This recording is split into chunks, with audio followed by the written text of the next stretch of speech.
Hello and welcome. Today we're gonna talk about why reality is different than imagination. In order to do that, we first need to have some coffee. So here is the coffee, and here we are going to answer the question why reality is different than imagination. The answer is simple. It consists of your understanding that it is a promise of happiness. You, when I poured this cup of coffee, I imagined that I'm drinking it and I'm having very good time. But this is just an illusion. So the illusion of happiness that's presented with you by the different sales marketing teams that they protrude the image into your brain that you're gonna be happy if you buy this product, or you're gonna be organized if you buy this software, or you're gonna have something in plus of happiness. And you will discover that there are so many flaws in the process that gets you in the details, and when you get into the reality you find no, this has its own problems with it.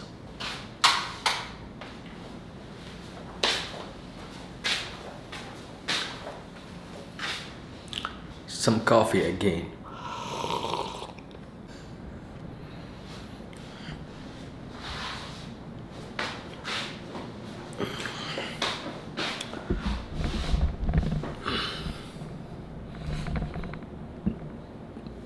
Here's I'm gonna tell you why the promise of happiness is a false one.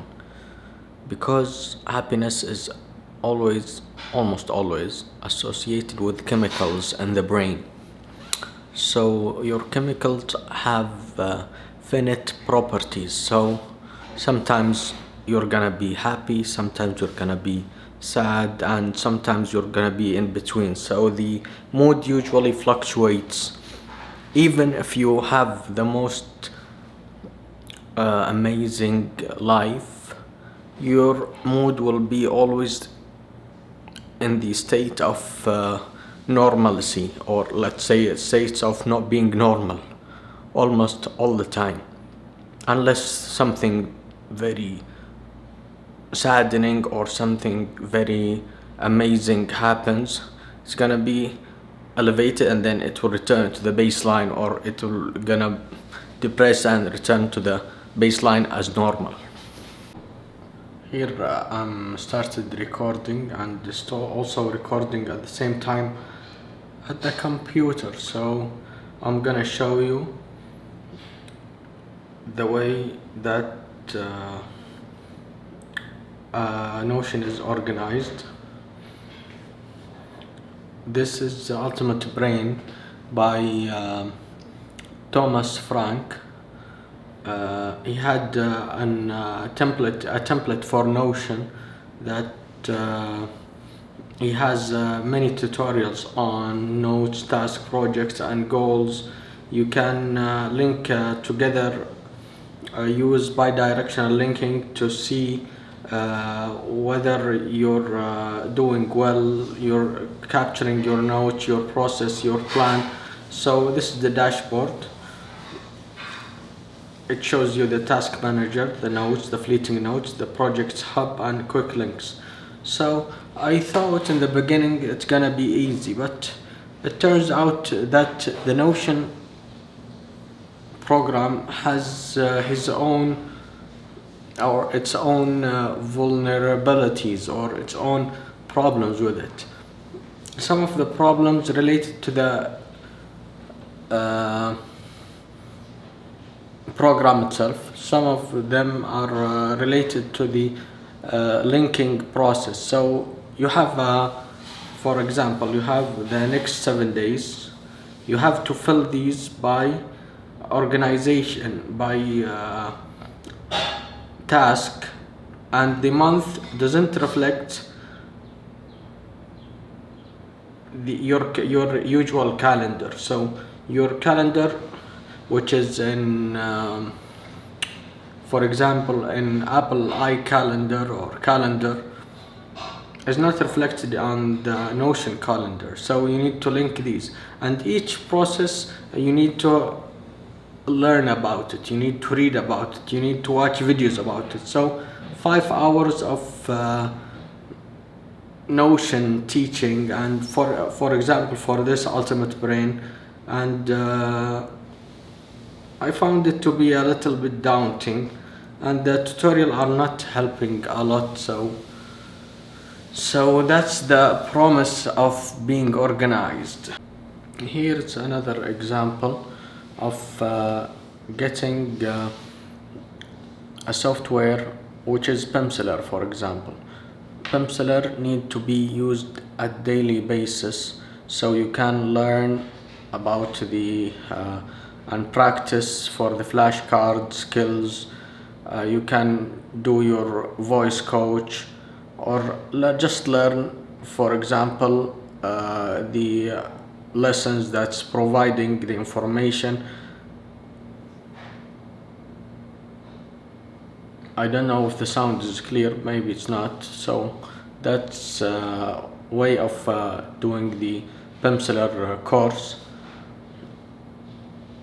and that's a way of practicing also the how could I say it, the speaking and listening. Penciler is nice, but it needs daily practice. Duolingo is another way of doing your own experience, learning the four competencies of learning a languages, but it has its own faults.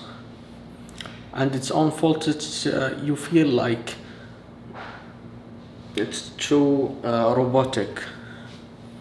It's not specifying any language or any content that's specific to this language.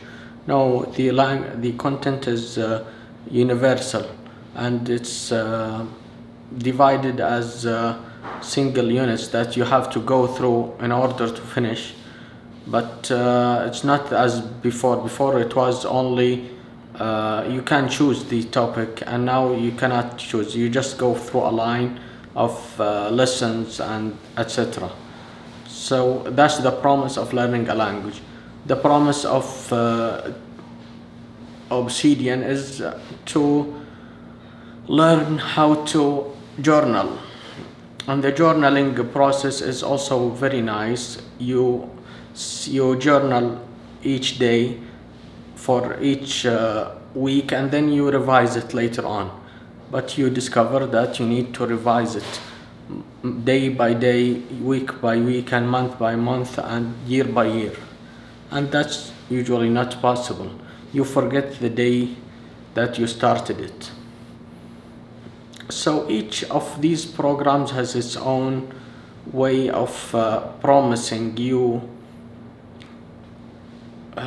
change in your life, or change in your habit, or a way of answering your questions. For example, Poe, then you discover, for example, Poe has his limited access one question, and it's not really GPT-4, it's 3.5. So this process of learning and discovering the software and the promises that it preaches is not always attainable. For example, Glossica, where you have the promise of learning a language, and the same thing, it's practicing also the skills by randomly attributing a phrase, or for example, let's see here, here's the latest phrases that I've learned, and there is the same writing and in Russian and in French. So I learn Russian through French, and it's also a daunting process. So each of these software or programs, for example, Forest, to stay focused using Pomodoro technique, it's exactly the same thing. You have the promise, and you discover that it's failing to give you the promised land of uh, focusing or achieving your results. So, by this, I conclude the session, and I hope you enjoyed, even if it was a bit depressive. But I want just to tell you that there is much details that's not being marketed, and the details, when you get into it, it will show you the way. Most often than usual, you will require a steep learning curve to learn specific programs, programming languages, etc., etc. It's a long process, but it is rewarding at the end when you learn a skill that you can share, you can help other people in your journey. And by this, I conclude, and I hope you have a good weekend. Goodbye.